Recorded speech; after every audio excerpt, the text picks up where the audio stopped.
This is Markin Out. Pro Wrestling Talk by Pro Wrestling fans. We marking out, y'all. Follow on Twitter. Pro Wrestling Talk by Pro Wrestling fans. We marking out, y'all. Marking Out. Pro Wrestling Talk by Pro Wrestling fans. We marking out, y'all. Spreading like fisting. Pro Wrestling Talk by Pro Wrestling fans. We marking out, y'all. We're marking out. Pro Wrestling Talk by Pro Wrestling fans. Welcome to Markin Out. Pro Wrestling Talk by Pro Wrestling fans. This is episode 731. Thanks for listening. Make sure that you check out all of our previous episodes at markinout.com, on Apple Podcasts, Spotify, also iHeartRadio, Amazon Podcasts, and wherever else you may be listening to podcasts. Give us a 5-star rating to go with that 5-star frog splash. Buy a t-shirt because t-shirts are cool. And so are ours. ProWrestlingTees.com/MarkinOut. Go give us a like on Facebook. Give us a follow on Twitter at MarkinOut. Go give us a follow on Instagram at MarkinOut11 and on TikTok at MarkinOut. Give myself, Dave the Rave, a follow across all social media platforms at David PTDPT. Also follow Chris at Chris Sweendog on Twitter and CMSweeney85 on Instagram. And also make sure you give a follow to Brandon at BTTG161. But that being said, Brandon, how are you? I'm doing awesome as always. How about yourself? Fantastic. I mean, how can you not be fantastic? We had a huge Royal Rumble. You know? Yeah. It was great. What'd you do this week? Anything fun? Counted down the days till Royal Rumble. What about you? I made a shepherd's pie. You ever eat shepherd's pie? Yep, I love it. I made it with French fries instead of mashed potatoes. And it was pretty good. I debated putting canned peas in there, but I was like, that'll probably get too mushy. Yeah, what made you go with French fries? Well, I don't have mashed potatoes, and that's a potato. And it literally worked. It was delicious. I would 100% make that dish again and eat it. 100%. Well, that's good to know. I'm glad that you enjoyed it. I made the meat and everything. I mixed it with the veggies. I then put the French fries on top. I put that into the oven, let that cook a little bit, and then I not a little bit, I let the French fries cook until they were French fries, and then I put cheese on top and baked it again. You can see that on TikTok, by the way. I sold my Pokemon cards this week. Where? A friend of mine deals in Pokemon cards. What made you sell it? Well, the PlayStation 5 is not cheap. So I sold that and I bought a PlayStation 5. Okay. Very cool. Very nice. It's really crazy. I went to look back at the PlayStation 4. I had it, literally, I bought it in 2015 for WWE 2K16. I don't know. I don't know about that one. You don't know about what? I don't know. You don't know what? I'm glad that you got that. That's cool. Yeah, that was like a hole in the head to get also, because I was ordering it from GameStop. All my credit cards kept getting marked as fraud. And I kept calling the credit card company. I'm like, I'm literally trying to order this. Can you please, they're coming to get me to check it out. You can hear the police. But I was like, I'm the person. I went through step after step of identifying myself as a human being, as the person on the actual credit card using it. It was so annoying. I hate technology. I truly do. Back in the day, you could just walk into a store, use cash, and that was it. The good old days. And this, there was a Fortnite bundle of this PlayStation 5. It was cheaper than the normal PlayStation 5, so it's a no-brainer, especially since I play Fortnite. You get free V-Bucks with it, so it's like, obviously I'll get that version instead of the other one. That's more expensive and you get less stuff. It's not sold in stores, though. At least none near us. The closest one was in New York City. Not going to New York City to buy a PlayStation 5. So all of that was super, super annoying. I would love to get one of those, but I would never stop playing them. A PlayStation 5? Yeah. What would you even play? I don't even know. I can't see you sitting there playing a video game. I really can't. I don't even know where I would start. My whole library of video games is literally WWE 2K 16, 17, 18, 19, 20, 22, 23, 24. Mm-hmm. And then now I got 25 and 24 again. Jeez. So I'll talk more about that later. Nice. But like you said, we did have the Royal Rumble. Why does that sound familiar? I don't know what that was like. In my head, that's like a... Oh, maybe I'm thinking of the owl that does the... the Tootsie Roll? The Tootsie Roll owl. 1, 2, 3. The Royal Rumble kicked off with Lainey Gardner singing the Star Spangled Banner. I went to look her up because I was like, I have no idea who she is. She's a country singer, it says. But Google says she's a YouTube star, and I guess maybe she got famous off of that and then signed off of that to a country label, and she sounded pretty good. So I think that's pretty cool for her. I'm sure there's a maybe the biggest place she's performed, perhaps. I don't know. Yeah, good for her, you know. And then Stephanie McMahon opened the show and thanked everyone for being there and said that it is the biggest Royal Rumble in history. I don't know if they actually touted the attendance or not for that, but it was, I believe, one of the largest gates for WWE in the United States, at least. I think it beat a bunch of WrestleManias. That's wild. Yeah. There was like, what did they say, like 70,000 people there or something like that? I think it was just over 70. But the Royal Rumble event kicked off with the Women's Royal Rumble match itself. Should we start with who won? Yeah. Charlotte Flair. Freaking Flair. Yeah. The only person who does not need to win a Royal Rumble, Charlotte Flair. You got your pick correct. There we go.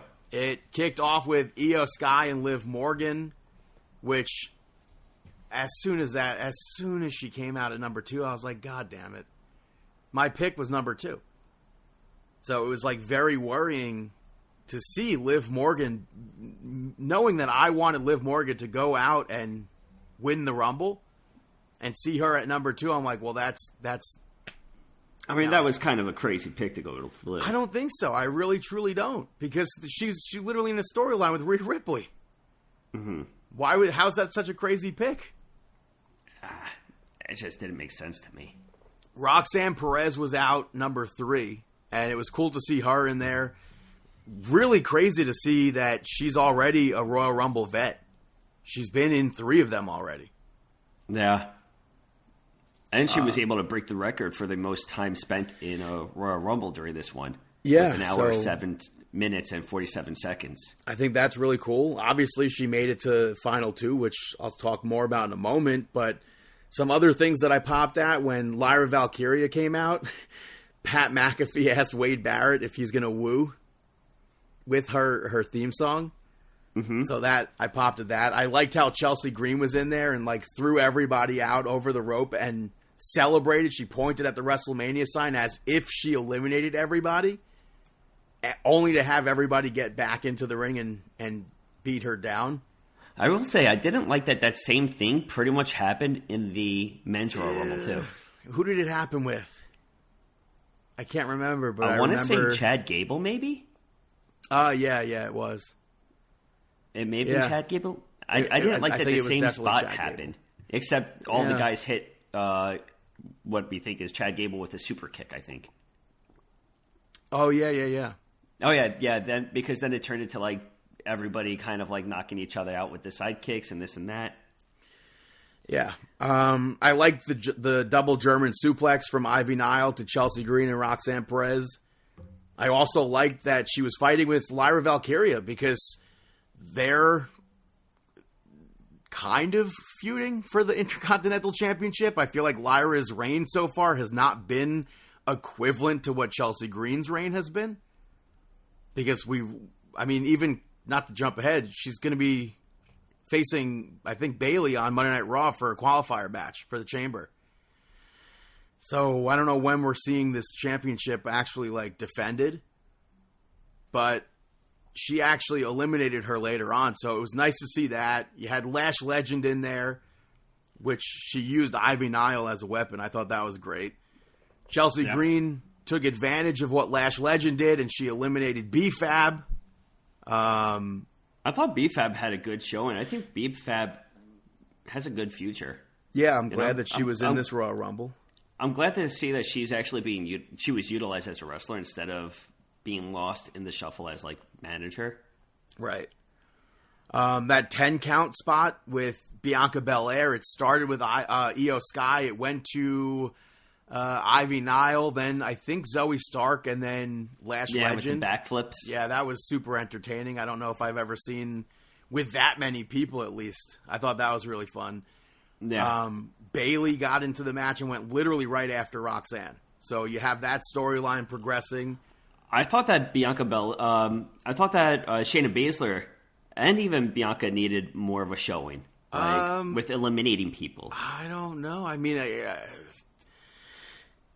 the time I feel like has passed with Shayna Baszler. That's unfortunate. At this point, at least, with what they're... rewind a few years ago, she literally eliminated everybody in that chamber match.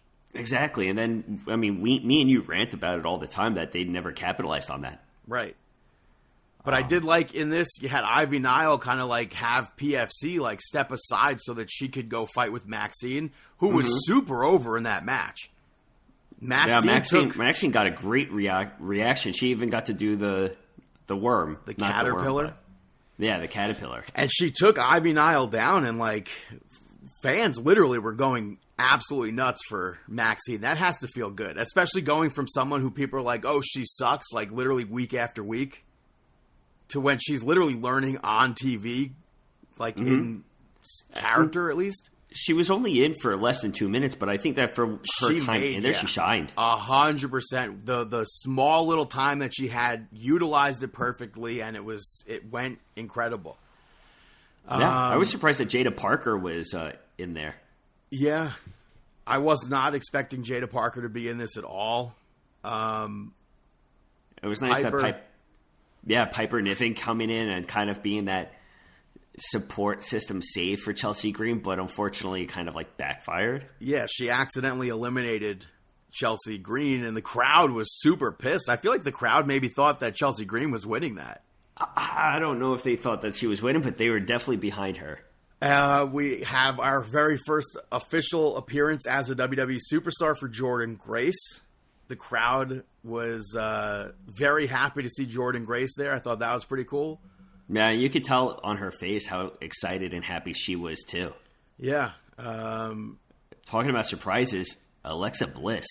The crowd went absolutely nuts for it. I went absolutely nuts for it. I was so happy to see Alexa Bliss finally back. I also popped at commentary making fun of the dirt sheets, I guess, with that. But we came to find out that the deal was a super late deal. And what about all of the attire that she had? Yeah, it was awesome. She had, which I didn't get to see right away, but after the Royal Rumble's over, you see the pictures. Her jacket it looks like it says Fiend Forever. Yeah. But you zoom in, there's a small R, there's a small S to make it Friends Forever. So I thought that was a really cool. Even on her, I think it was her skirt, there was Fiend pants design also. Yeah, they had the Fiend pants on there. So I'm very happy to see Alexa Bliss back, especially since it's been 2 years. Yeah, it's crazy that it's been since January 2023 that we haven't seen her. Yeah. We also saw Stephanie Vicora in this Royal Rumble. We had Trish Stratus. It was great to see her in the Rumble, celebrating 25 years of her career. Yeah, dressed in pretty much replica of her original attire almost. I wouldn't say replica. It was based on, though. Yeah, it was based on it. Michael Cole mentioned TNA. It would be great to see TNA in the in WWE 2K25. I'm a huge fan. I've always been such a big fan of Test. I've been a big fan of Albert. I never understood why we lost. Which kind of reference? Yeah, well, that's what I just said. Oh. I don't know why we lost Albert in the video games, though. I feel like, if you work for the company, I don't see why you're not in the game. Yeah, you might as well include him in Tests. I mean, dude's got to be in the Hall of Fame at some point. I feel like I remember when we first started recording. I think we were really supportive of Test and ECW. I know when was right? I think that I know that both of us were fans of his character in ECW. I think we were recording at the time. We definitely were not. He died in 2009. So oh wow, that's not. Well, I know when me and you had our individual conversations, we both were fans of his. Yeah, which sometimes it would be a length of a podcast episode. Yeah, it would be great if he was in a video game. I mean, I still think he has one of the best big boots in the business. Yeah. He had one of the best big boots. But Liv Charlotte Morgan... Flair coming out after Raquel Rodriguez. Forget about Charlotte Flair. Liv Morgan eliminated Alexa Bliss, and people were not happy with that. Yeah. But yeah, like you said, Charlotte Flair returned. People went nuts for it. That was not something I expected. I didn't... Okay, so... It's an absolute roller coaster for Charlotte Flair this week. Yeah, they popped for her, but I didn't think that it was anything like a over the top, like a Jey Uso pop. It was a pop. It was a nice pop, but it wasn't like... maybe because they added the pyro that fans were... Maybe. It wasn't a deafening pop to me. No. But it was. I think it was a big enough pop to recognize that people were happy to see Charlotte Flair back at the Royal Rumble, at least. Yeah. Julia certainly did not expect Julia. No, especially after seeing Stephanie Vicare like 4 or 5 spots ahead of her. I was not expecting another NXT person. On the kickoff show, I think, if I'm not mistaken, they said that there was going to be like 1 or 2 NXT women. We had a lot. Yeah. And Julia eliminated Jordynne Grace. And then she and Stephanie Vicare formed an alliance.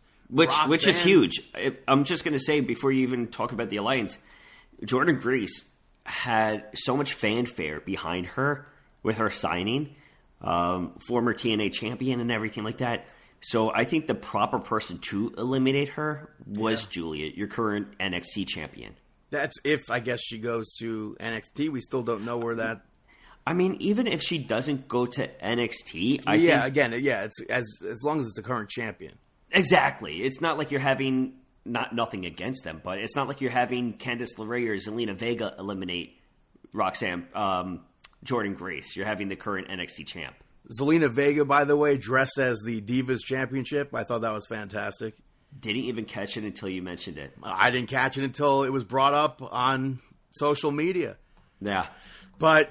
like I said, Stephanie Vicare and Julia formed an alliance, and then Roxanne Perez, I guess, piggybacked off of that. And she's like, no, I'll do it too. So she's like NXT versus main roster. They went after Bianca Belair. They went after Charlotte Flair. They went after Bayley. So that was a cool spot. Trish Stratus faced off with Nia Jax, and Candice tried to eliminate Trish Stratus. But Trish eliminated Candice LeRae. And then Nia Jax took Trish Stratus out with the help of Candice LeRae. And the number 30 spot, a surprise perhaps, Nikki Bella made her return. They always come back. So it was cool to see her back. I don't know if they'll be in the video games. Hopefully they will. She seems to say that she's not done with that, and it's not a one-off. Or it's. I mean, are you going to have Nikki in the game and not Brie? No, I would hope that both Bella twins make the cut for the video game. Like they have to. I don't know if Brie is on board. I don't know. Well, Nikki spoke about hopefully Brie joining her, so who knows? Yeah, but again, who knows if we don't even know if they're in the game. So true, but Nia Jax, Well, I guess with Nikki Bella being the last entrant, I was kind of disappointed. You called it. You said Nikki Bella. And who else did I say? Huh? Did I say maybe Becky Lynch, actually? We were talking about Becky being there, but... I was like, it's either Becky or Nikki. Yeah, but you brought up Nikki more often than Becky. I thought that Jade Cargill was going to be a good pick in there, but my reasoning totally makes sense too. It would reveal who attacked her, but the timing wouldn't really make sense because it would be her going after Naomi or Bianca Belair, whoever attacked her, and then have like the shock of her tag team partner, whoever is the person that didn't attack. Right. Also, she's not cleared from her injury yet, so. Yeah, that's what they say. But everyone surrounded Nia Jax there to get her out, but she literally throws everybody off. That spot where Io, Stephanie Vicor, Roxanne Perez, Liv Morgan, they were all on the apron. I thought that was a crazy spot. Yeah, they were all battling there. Nia Jax eliminated. How many did she eliminate at the same time? I don't know, but I think it was like 6 or 7 people at the same time. And then Nia Jax I think she broke the record. I think she broke Gunther's record. I don't know if she broke the Royal Rumble or if it was just a women's record. Is it 9 eliminations? I think it's all time. She got 9 eliminations. Yeah, I think previous it might have been 8 for Gunther.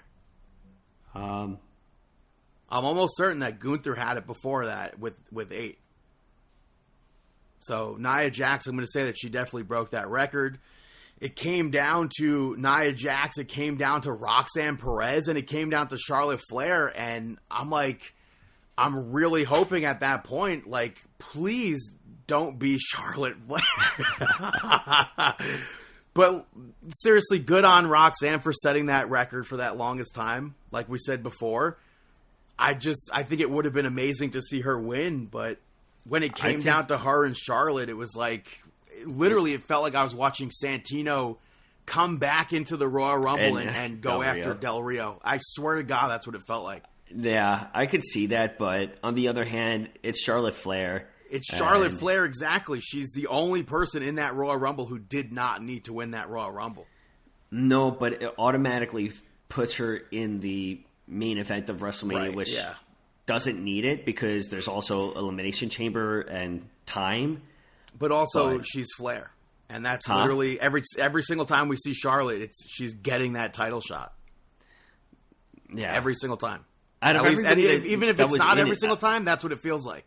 Out of everybody that was in it, though, I don't know who else that was left. Liv Morgan. What do you mean that was left? I guess that was left. It would have been Roxanne Perez, huge rocket strap to the moon. Roxanne Perez in a main event of WrestleMania. I mean, that's not going to sell. What do you mean? You book it properly, it sells. What do you mean? Roxanne Perez versus Rhea Ripley. Anybody. Roxanne Perez versus Tiffany Stratton. I don't know if that would be really the best and thing. Who knows? Right now, I think that it's going to be Charlotte versus... Yeah, I think it's very obviously going to be Charlotte versus Tiffany Stratton. Yeah. Which we'll put a pin in that as well, so... Yeah. After that, we had DIY pick up the victory over Motor City Machine Guns to retain those tag team titles. Were we dumb or were we dumb? Should we have picked... Should we have picked DIY or what? Yeah, we probably should have picked the retaining. Big Adam Cole mentioned during this match. I thought that was pretty cool. Mm-hmm. Or before the match.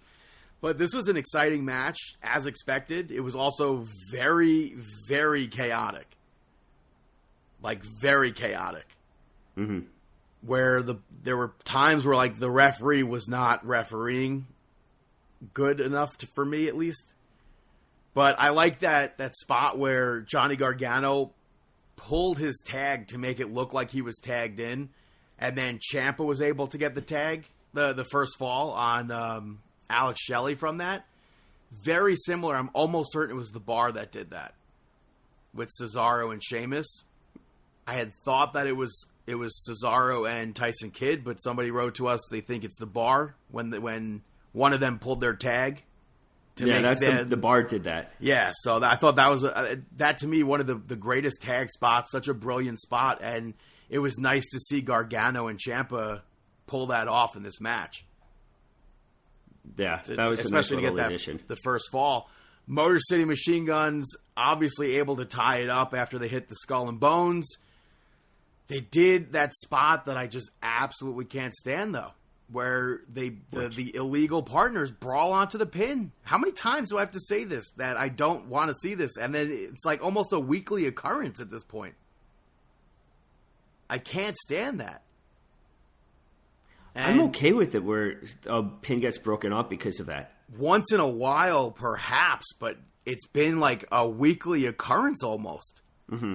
Not really weekly, but in my head, it's been too soon. I mean, it happened with War Raiders just the other week. Yeah, so I don't need to see that every single week or even once a month is too many times. Mm-hmm. It should be used for, like, excitement and something like an unexpected moment. It's like something else I can't stand on AEW. Daniel Garcia, it's not even a finisher, but as he ends every match with a jackknife pin. Yeah. How is that exciting? How is that like... Those should be like an exciting spot that's unexpected to see. True. So you have Gargano accidentally take Tommaso Ciampa out after that. Then, in sweatshirts, nobody knows who it is. Somebody takes out Alex Shelley with a crutch. Leads to the end of the match where DIY picks up the victory. And it turns out to have been the Street Profits. I did not expect that at all. And then I was not expecting that, and I was like, well, I guess they're heels now. But then they beat down DIY also. So, but again, that's perhaps influence from Karrion Kross. Mm-hmm. Yeah, I thought that was really awesome. Yeah, I was a fan of that entire part. Yeah. Ladder match, Cody Rhodes picked up the victory over Kevin Owens. This matchup was special. Just very special. They brawled a lot outside of the ring. Like, even they went through the crowd at one point.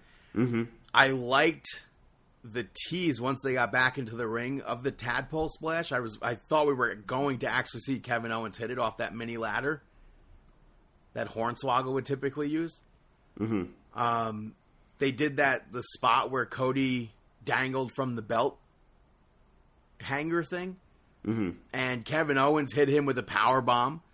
We saw KO climb the ladder. Cody Rhodes, it was on top of Cody. Cody started lifting it up, so he had to climb down.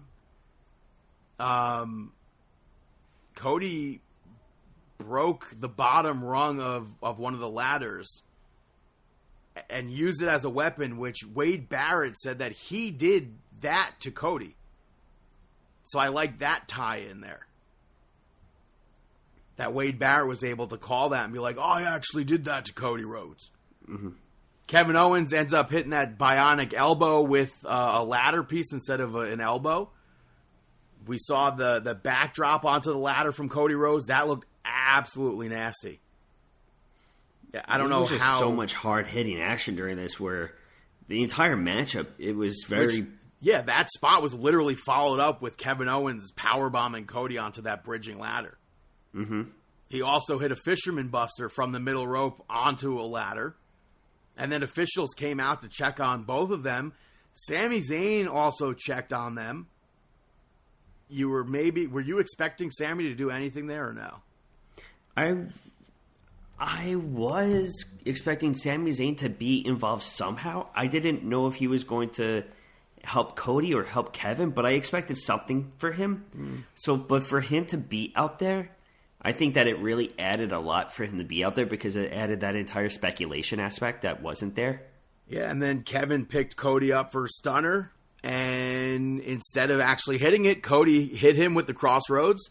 Kevin Owens got super busted open during this match. And he eventually low-blowed Cody, attempted a package pile driver on the commentary table, only to have that reverse into an Alabama Slam? What do they call that move? I feel like it used to be called Slamma. It was. But now they just say Alabama Slam, right? I think it was the Alabama Slamma. Yeah, but I think they just call it an Alabama Slam now. But he Yeah, now literally it was just the Alabama Slam. went through a bridge and ladder outside the ring, and that was one of the craziest ladder bumps I've ever seen. That's sell. I mean, his head was like straight through there. It was absolutely insane. It was absolutely nuts. And then that led to Cody Rhodes winning and retaining that championship. I would have been perfectly fine if Cody lost. I would have been perfectly fine with this outcome that we got. I agree with you. I'm totally fine with it. I think that I think we are slowly seeing the turn of Cody Rhodes.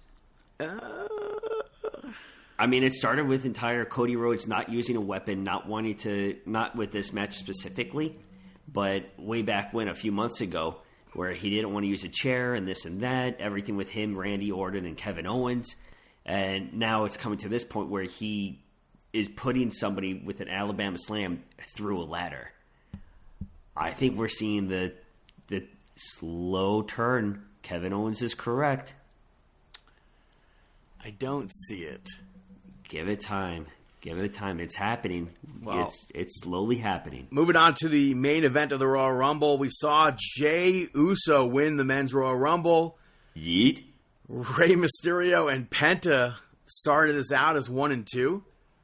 I mean, it was really was cool. a mark-out moment alone just to have Rey versus Penta from Lucha Libre action, but also Penta doing interviews with like Busted Open and stuff like that, saying how he would love to face Rey Mysterio at some point. Like, that's his dream opponent. And for them to start off... Which I don't see. What do you mean dream opponent? He's faced him before. He wanted to face him again in WWE. Which obviously is a lot different. But they the last time they faced off was 2018. What was that for? Lucha Underground? I want to say, was it WrestleCon maybe? I'm not 100% sure. Maybe not WrestleCon. But it was one of those shows. That's still cool, you know? I think that they did a great job. Let's get it out of the way right now. Did his feet touch? I honestly, when I'm watching it live, it looked like it could have been both feet. When I go back and watch the clip, I can't find a point where I see shadow. I don't see no shadow. I know, it's I'm like a groundhog. I don't see. I don't. It's see one of the those point things where his foot touched. Yeah, like when it first happened, you're like, no. But then on the replay, it's, for me personally, I feel like I'm trying to convince myself that it didn't touch, right? Because I want to believe it didn't touch. But outside of that, everything was incredible. One of their matches was Warrior Wrestling. It was an 8-man tag. They did one for Expo Lucha main event as a 6-man tag. Their only other singles match though was for New Wrestling Under the Stars. Interesting, you know. But I think that the perfect person interrupted them with it being Chad Gable. Yeah, absolutely. This entire first start of the Royal Rumble, this may be one of my favorite Royal Rumbles, and I feel like I always say that with regards to a Royal Rumble. I love Royal Rumbles, but Chad Gable coming out and getting involved, and then Carmelo Hayes coming on out, making his name. I liked that they were working together at first, and then Carmelo tried to take Chad Gable out. Mm-hmm. It was nice to see Santos Escobar in the ring with Rey Mysterio and Penta. And then that's when we got that spot where all 4 of them hit the super kick on Gable. Otis was like the break of the high flyers action. He got a pretty decent pop. He did. He got a nice pop. And I like that he and Chad Gable squared up. As they had to. Braun Breaker took out Carmelo Hayes and Santos Escobar. Carmelo Hayes was pissed off at that and then took Akira Tozawa out before he entered the ring. I'm just going to note right now is that it was very interesting because Speed, he was invited by Triple H earlier in the week to come to Royal Rumble and live stream the entire thing. I don't know the numbers of viewers or anything like that. 300 million overall on that one spot. we'll talk about that spot, but I thought it was cool that it came together in that if you were watching Speed's live stream, Yeah. he's going around backstage interviewing people and more so interacting with them. And at one point, he came across Carmelo Hayes, and Carmelo Hayes tells him, "Hey, Speed, be ready for," like he said something in regards to like, "Be ready for anything," or get ready. And Speed's like kind of like blew him off. And then it led to Carmelo Hayes taking out Tozawa and then them going to the backstage. It was interesting. We've never had something like this where they showed us the backstage gorilla position. Speed, you're in. No, what? I can't do Yeah. Triple H, but it was cool, like, to see Speed's point of view. Speed's feed was him talking to Stephanie McMahon at the time. As everything is getting done, and in the background, you see Tozawa standing there getting warmed up. Tozawa goes out, and then Carmelo Hayes comes back, and he walks right past Stephanie McMahon and Speed, and he taps Speed, and he's like, "I told you to be ready," or something like that. And he kept on walking straight beeline, and then that's when Triple H, I didn't see that part with Carmelo. Yeah. I thought that was really, really cool and a really smart way to utilize Speed's stream. Because right after Carmelo Hayes tapped him, be like, "I told you to be ready for anything," and then Triple H is like, "Speed, you're in." Yeah, and if you much get a as chance like to watch before that, the was Rumble, really cool before the addition. Rumble took place, I was like, I really hope we don't see ISHO Speed or Kai Cenat in the Rumble. This was perfect. Hey, It literally was perfect.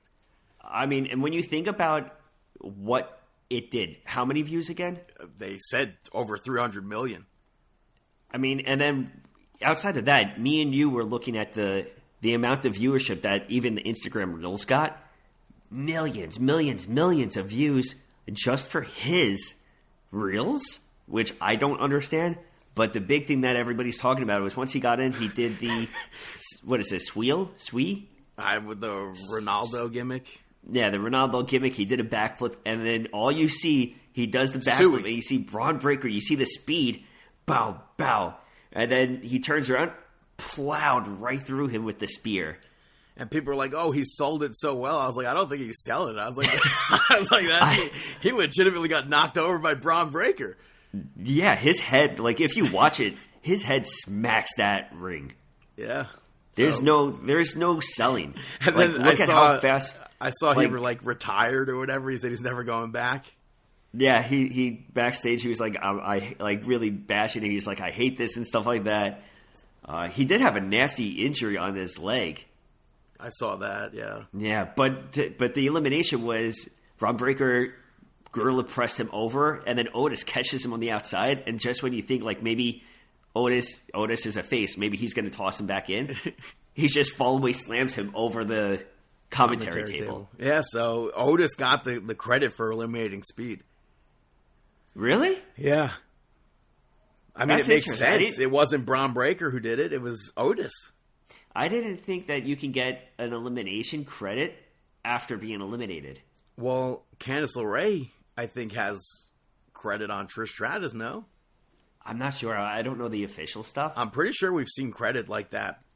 But everything with this stuff with Speed, I don't care what people said about how, New Day weren't in it, R-Truth wasn't in it, there's so many other people that could have been. Look at the numbers. It made sense. Yeah. It was nice to get some Andrade and Penta as well in this match. Jacob Fatu took everyone on. I thought he was going to be like that, not Iron Man, but the person that eliminates everybody. But I guess they saved that. They gave it to Nia Jax this year. Yeah. What was cool with Jacob Fatu is like there was so many moments of him going face to face with somebody new that he hasn't paired up with yet. And you're like, oh man, this is going to be good. I mean, yeah, he took out Chad Gable, he took out Rey Mysterio, he took out Andrade, he took out Ludwig Kaiser. I think he took out Ludwig Kaiser. Kaiser was like in and out. No. Was it Sheamus that took out Kaiser? Penta. Oh, Penta took out Kaiser. Yeah, Penta took him out because he went right after Penta. Oh, yeah. Okay. We had The Miz. The TNA champion, Joe Hendry. Huge shock and so over. And then following him was Roman Reigns. And to see Roman Reigns going up against Joe Hendry is just like a wild... It's so crazy. And Roman Reigns took him out of the Rumble, but he was so over. It was insane. And I'm still, my fingers are super crossed for a TNA pack or something in 2K25. I really hope that he appears. That would be great. Like, just say his name, Brandon. Yeah, Joe Hendry.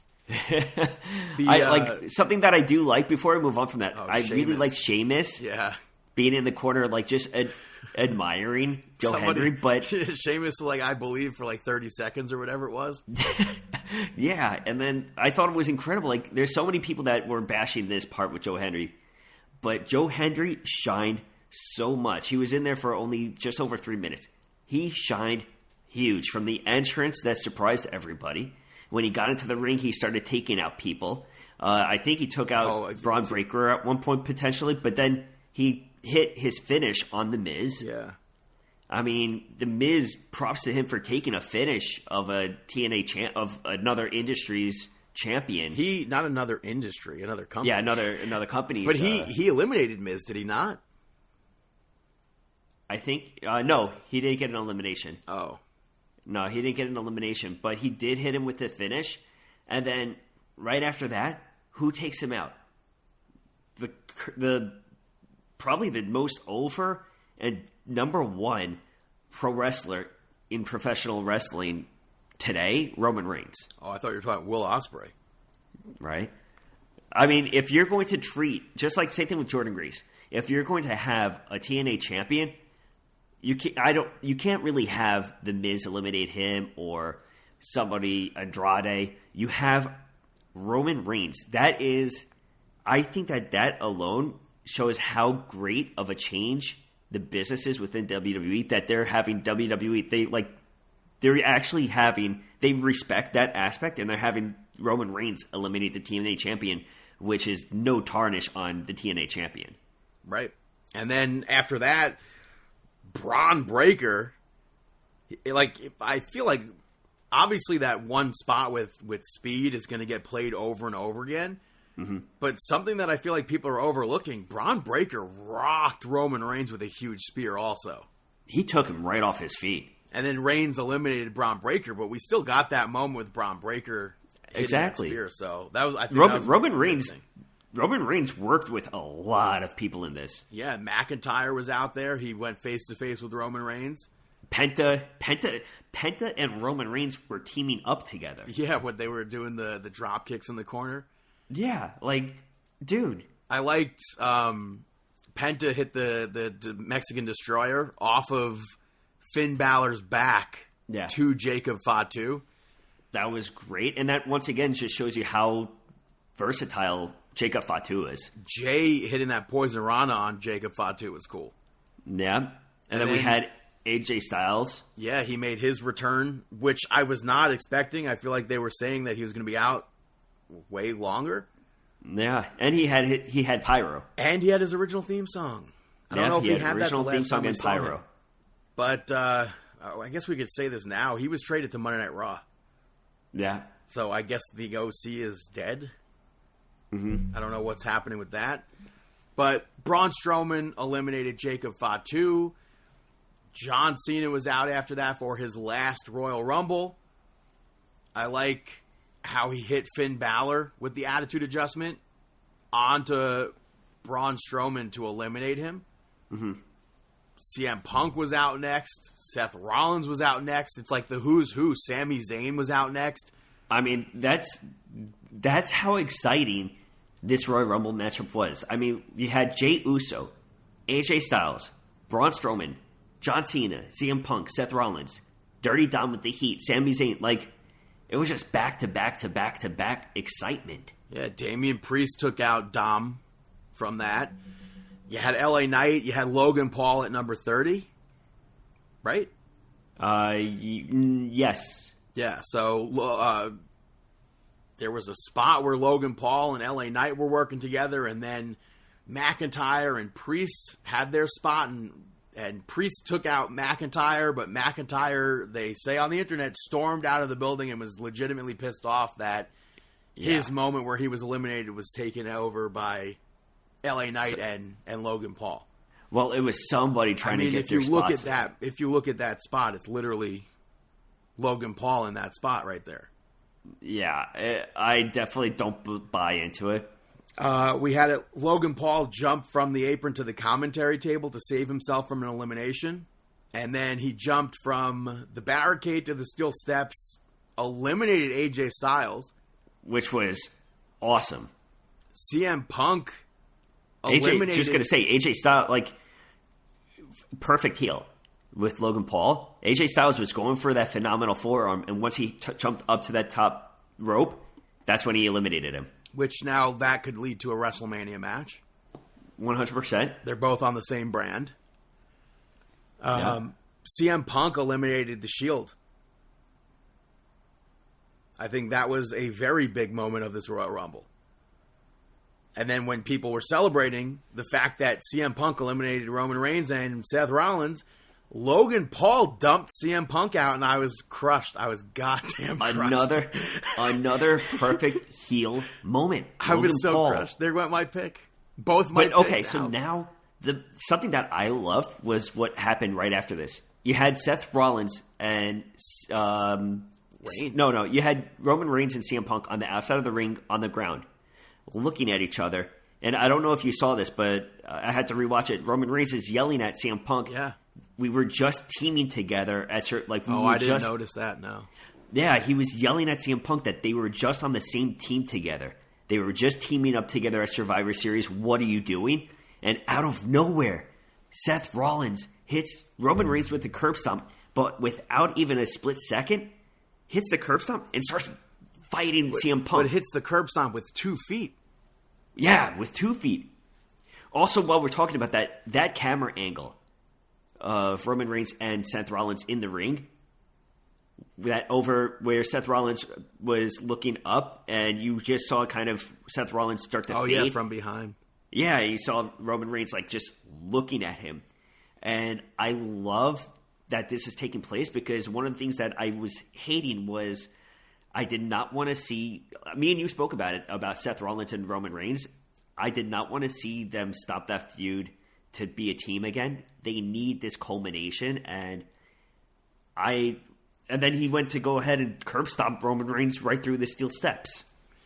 Which, it went from me thinking CM Punk was about to main event WrestleMania to me thinking that we're going to be seeing CM Punk versus Seth Rollins versus Roman Reigns. I mean, and then you had CM Punk, like, visually grilling Paul Heyman. Yeah.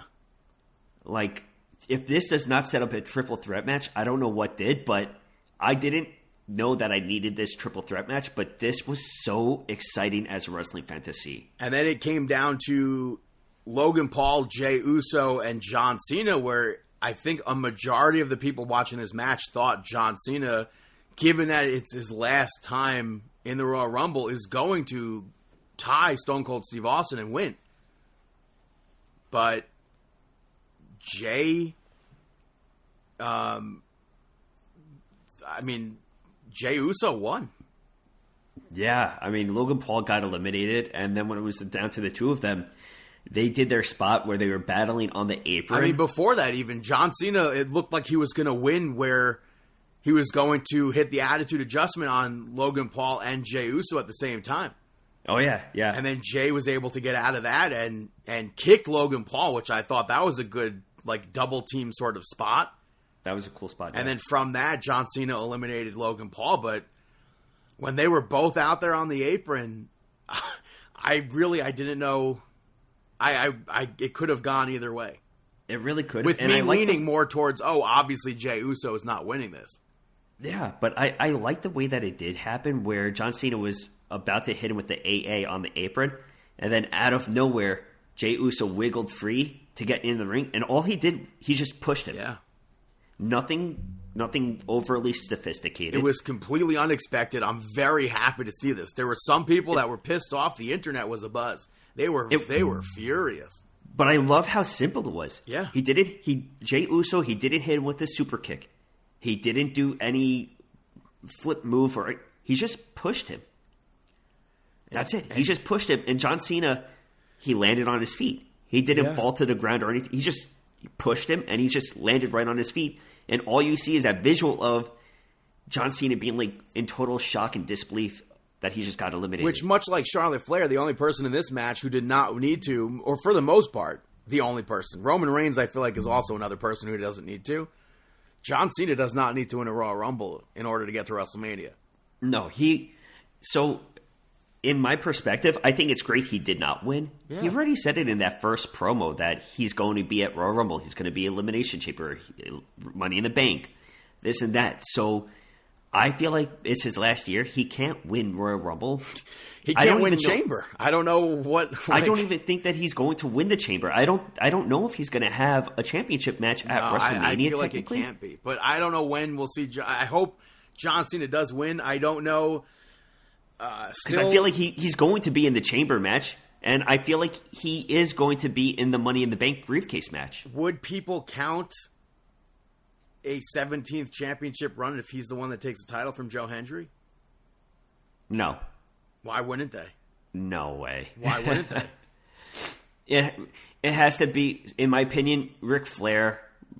They count everything with Ric Flair from multiple different companies. Yeah, from NWA, WCW, and WWE. Exactly. Why can't it be WWE, TNA? Because you don't want it to be. It has to be WWE. I don't think it has to be. It has to be WWE. I'm really betting, and not betting, I'm banking on seeing John Cena versus Joe Hendry at Slammiversary at the UBS Arena. I could see the match happening, but I could also I can actually see John Cena putting him over. Which, yeah, I could see that as well. 100%. And that's, I guess, the beauty of the company now.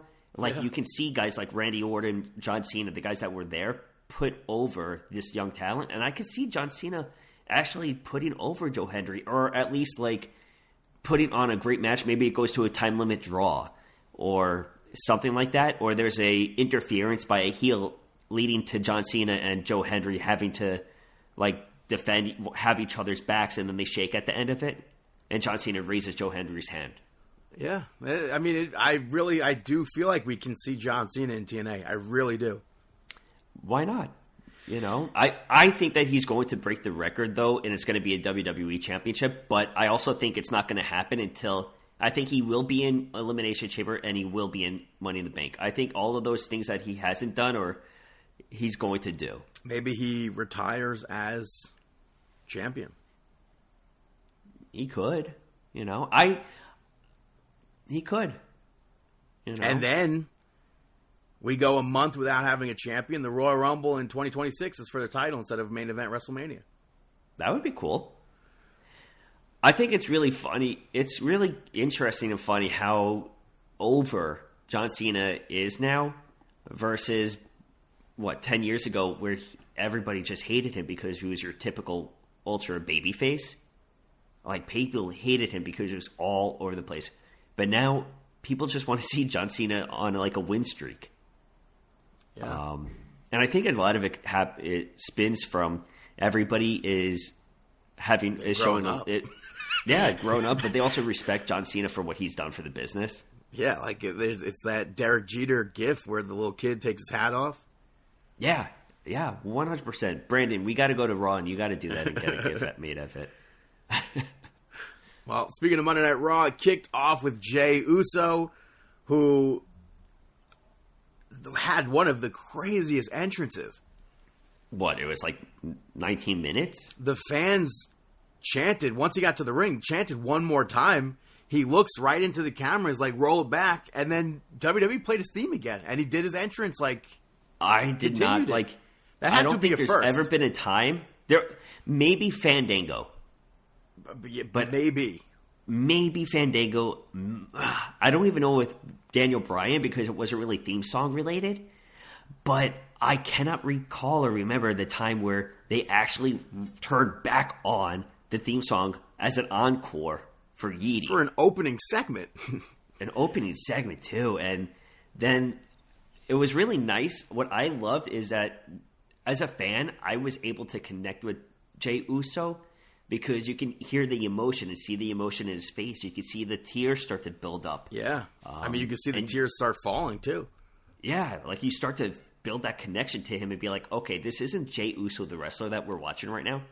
This is Jey Uso, the person portraying a wrestler that we're seeing right now, you know? Yeah, and he spoke about how he was a tag team wrestler and transitioned into being this single star. And he thanked the fans for sticking by him.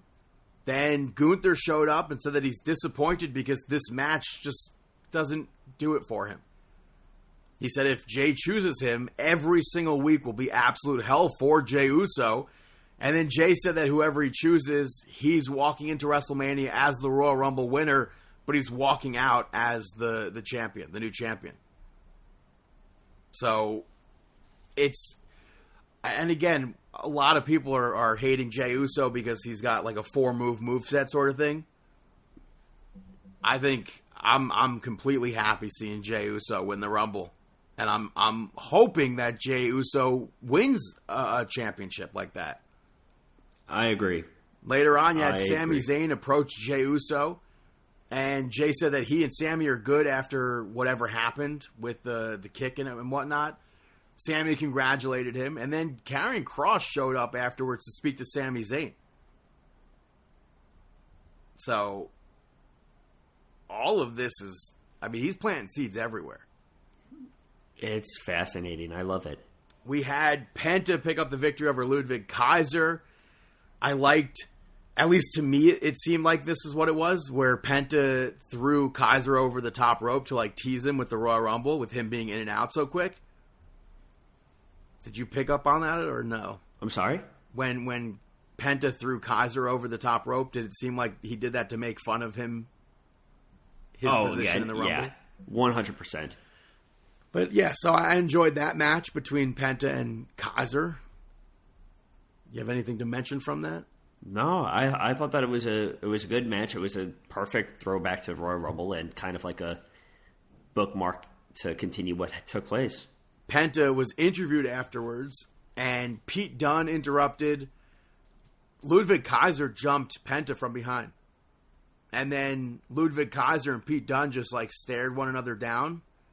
I thought that was going to lead to Pete Dunne then getting into the ring to beat down Penta as well, but that didn't happen.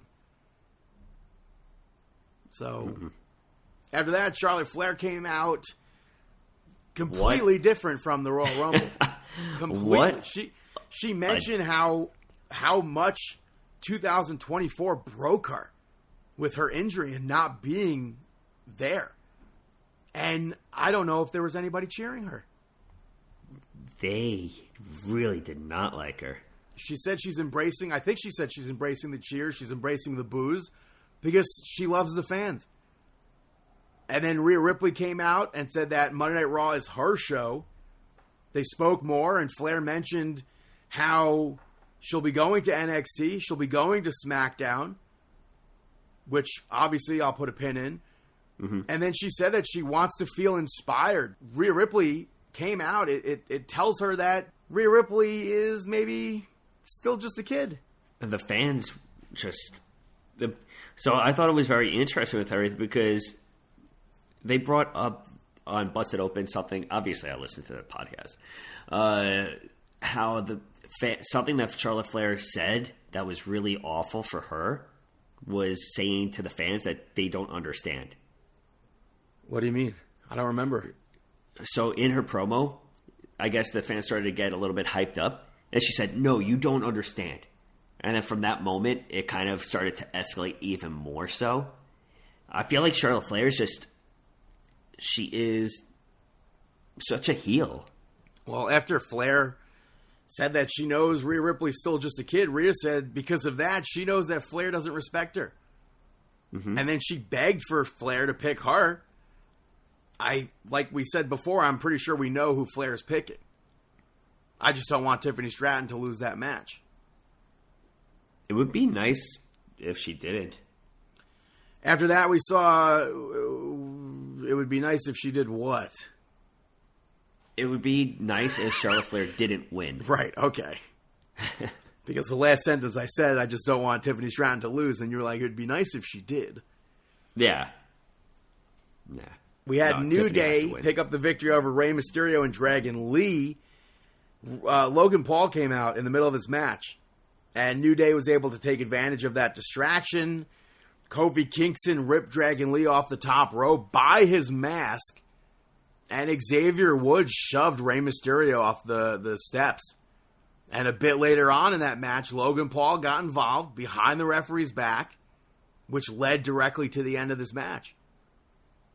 And I like that it tied in the fact that Rey Mysterio and Logan Paul have a chamber qualifier next week, which I think is safe to say that Logan Paul's winning that. It was a perfect tie-in, and yeah, I could definitely see Logan Paul winning. I will say, by the way, super annoying. They showed off the trailer for WWE 2K25. Mm-hmm. Rey Mysterio is in the same exact gear that he was in 2K24.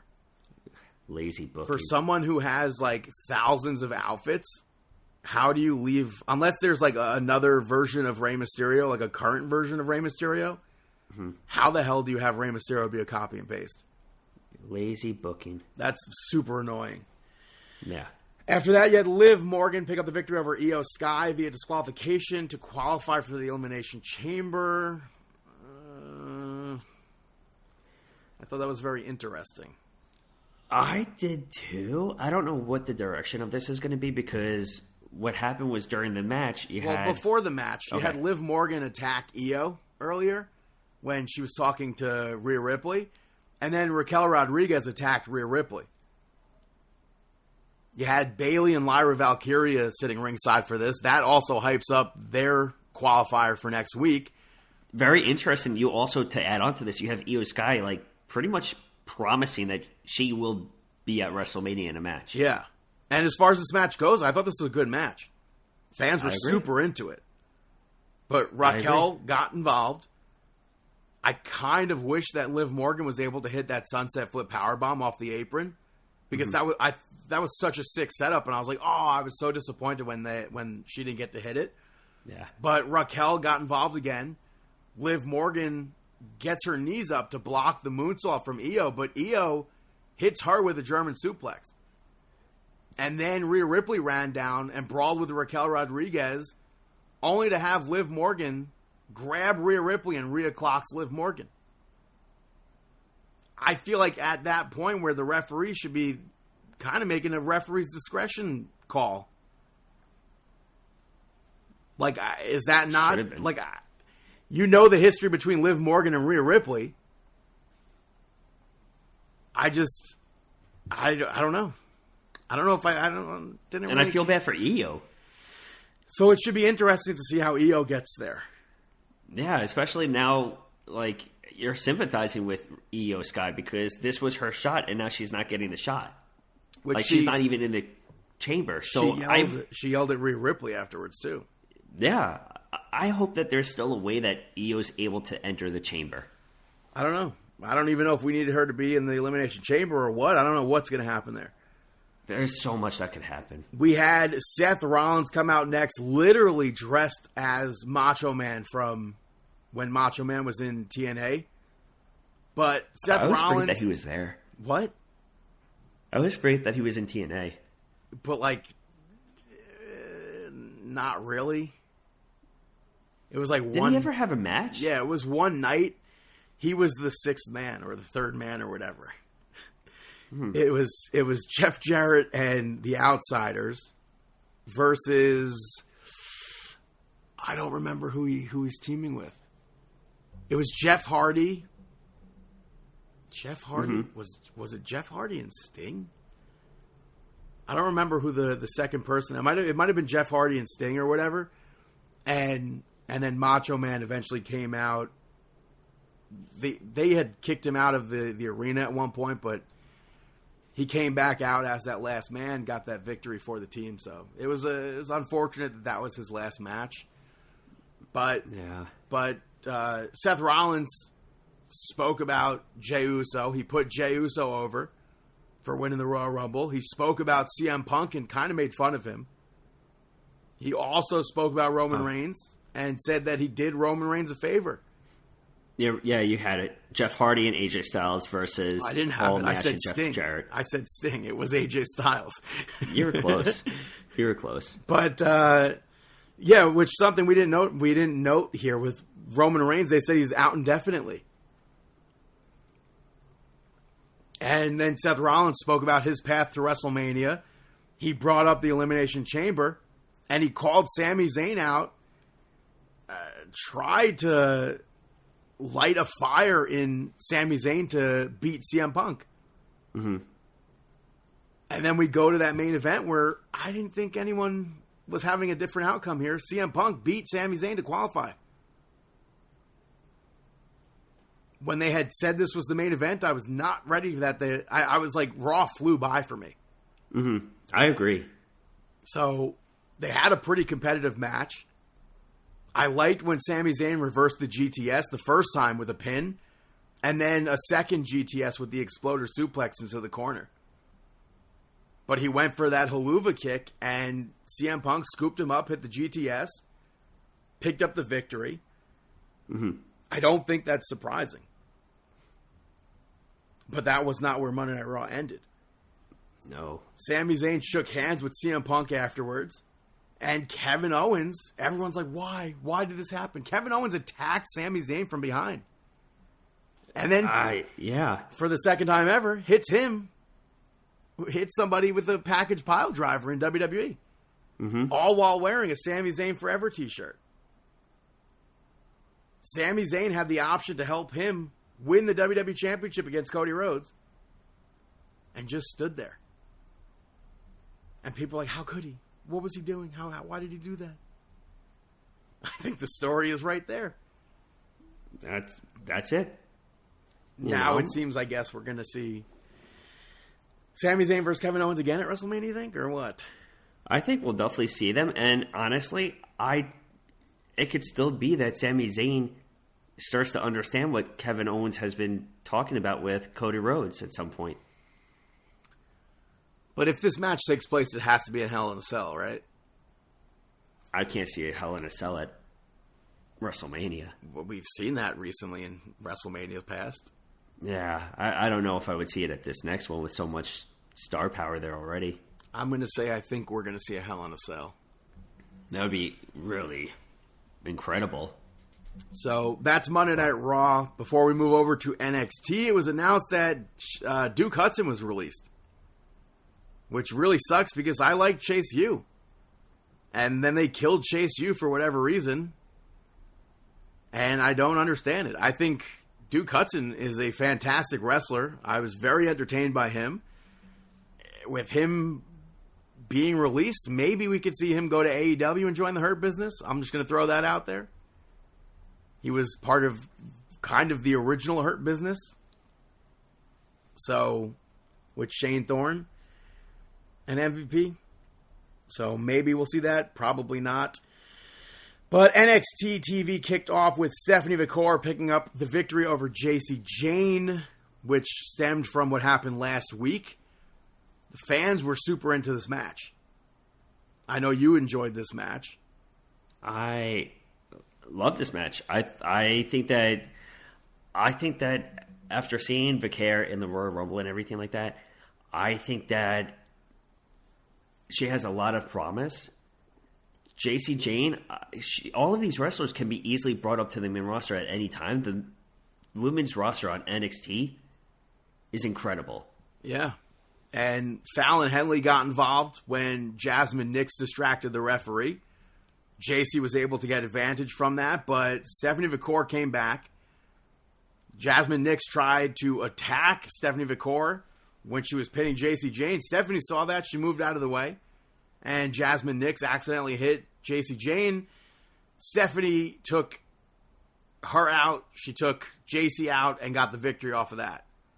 And then later on, Stephanie McCour said that she will become North American champion at Vengeance Day. Although in the background when she was saying that, Lola Vice was walking by.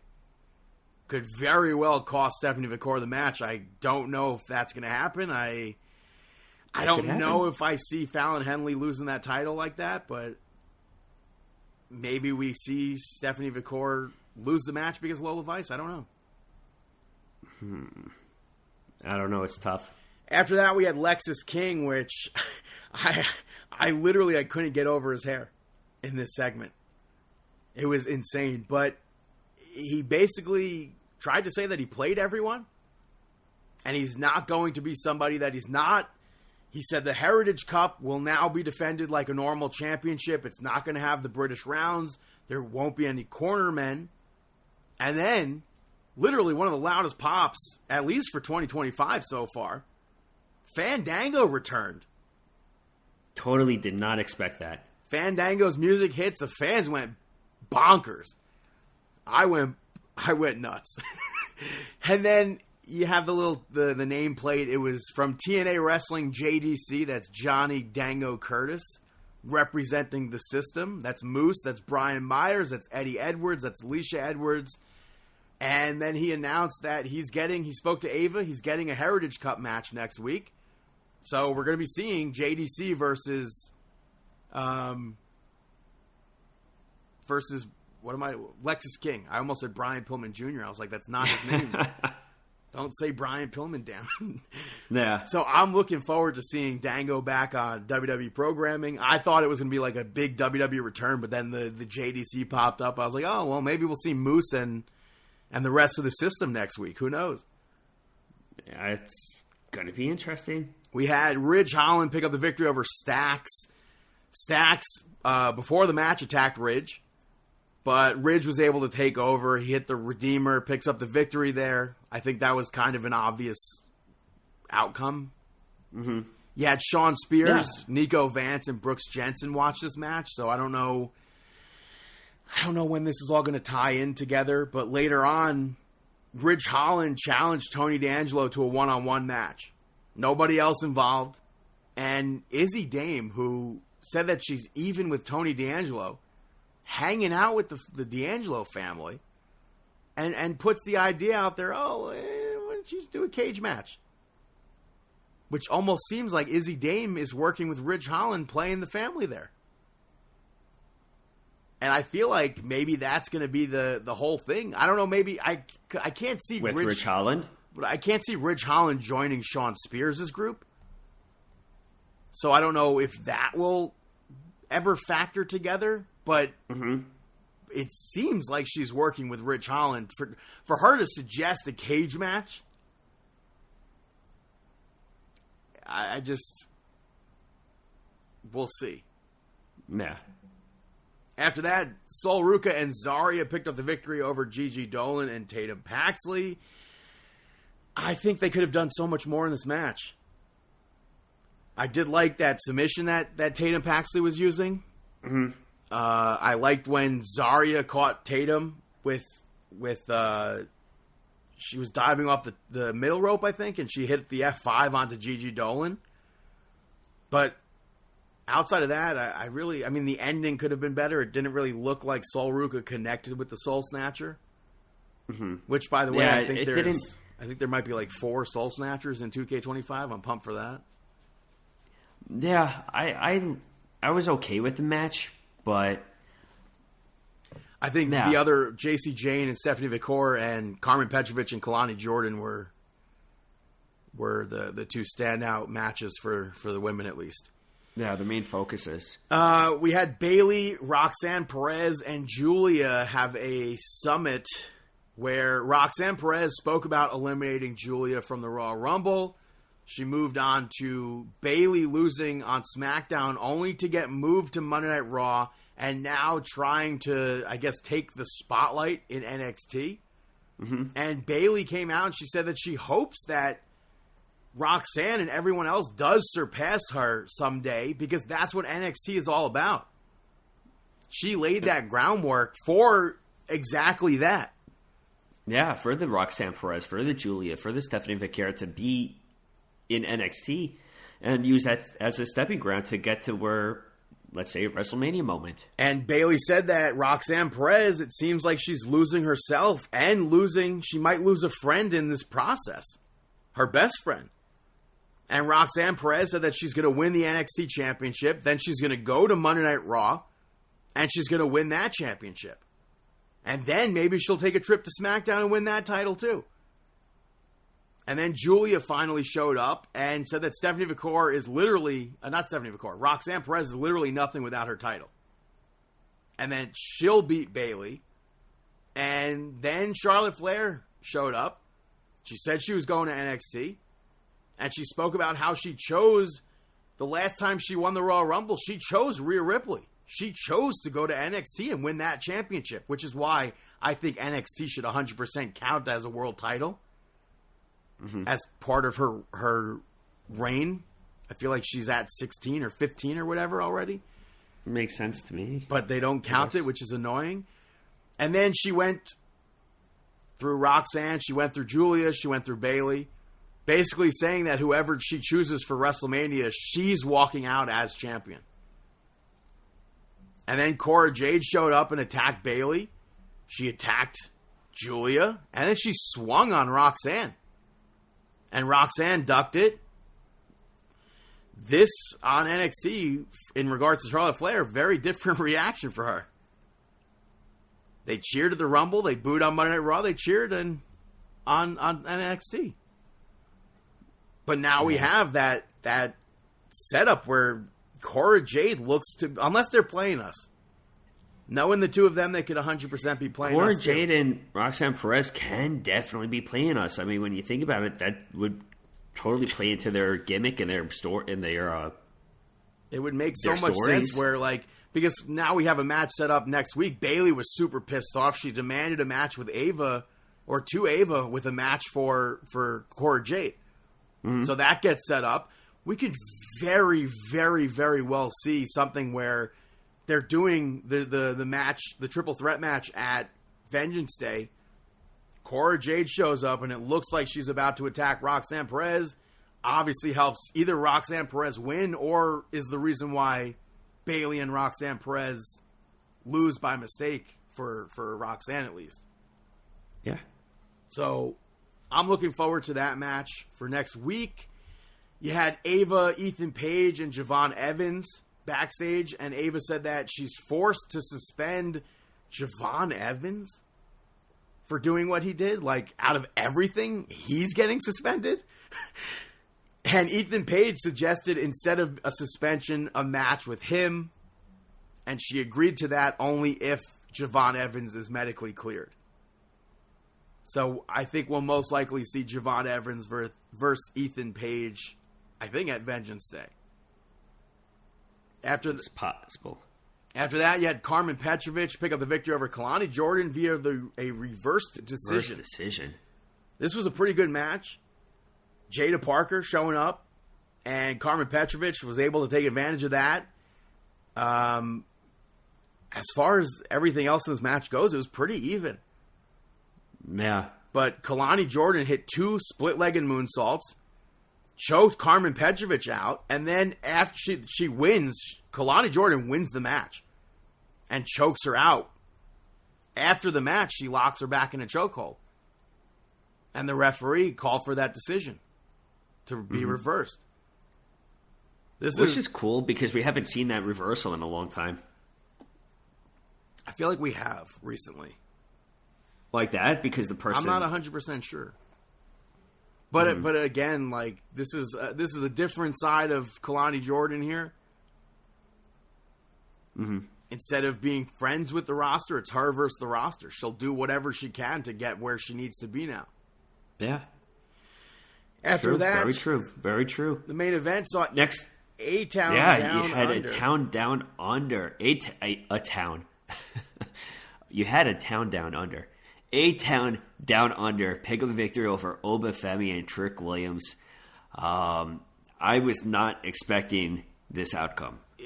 Before even the outcome, we got a test card teased during an interview with Trick Williams earlier.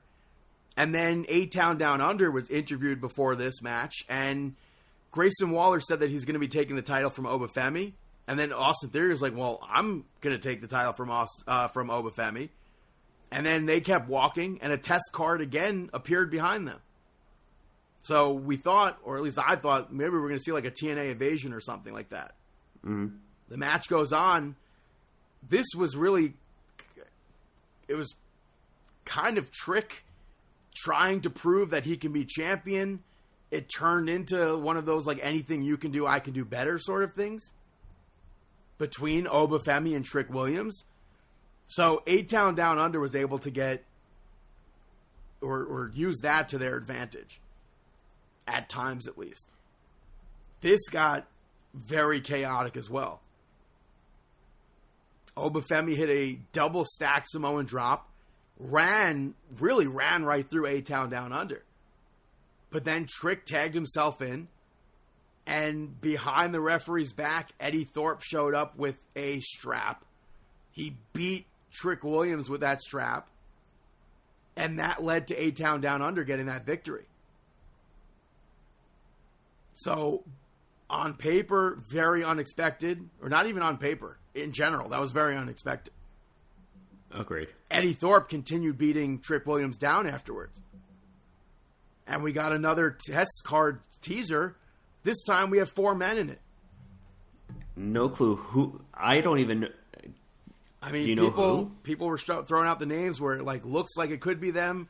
Saquon Sugars, Cutler James, who we know, kind of. Joshua Black. And maybe Dion Lennox, who we're more than familiar with. It's completely like the opposite of what we thought was what this was for. Yeah, Vengeance Day. So it seems like we're going to just see a new stable debut. Which maybe NXT needs something like that right now. Where they're going to be on that card, I have no idea. Yeah, it's a very stacked card right now. I mean, even look at what just took place. Even just as a stacked card on the women's division alone, majority of the event was really matches from the women. So I mean, looking at Stand and Deliver, not Stand and Deliver, Vengeance Day right now, we know we have Julia versus Bayley versus Roxanne. Don't think they're showing up there.